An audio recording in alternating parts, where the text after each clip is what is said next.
The Tooth Fairy's Real Collection. When I was 6, I was obsessed with the tooth fairy. My dad told me that if I left my tooth under my pillow, the fairy would take it to build her pearly palace. I used to write her notes, asking if my tooth was strong enough to be a brick in her castle. The weird part was the payment. I didn't get quarters or dollar bills. I would wake up to find a small hand-carved wooden toy, a tiny bird, a miniature chair, or once a small wooden key.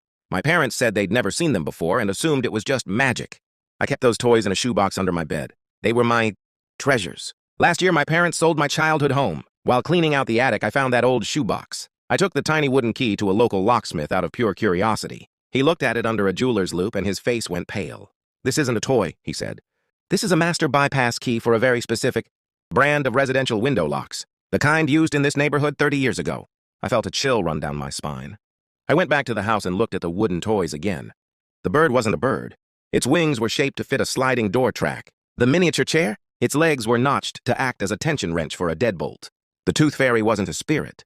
It was someone who knew exactly when a child was losing a tooth, a sign of a household with young, distracted parents. They weren't buying our teeth for a palace.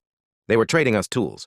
While I was sleeping, someone was lifting my pillow, taking a piece of my DNA, and leaving me a gift. That was actually a copy of my own house key, recut and disguised as a toy.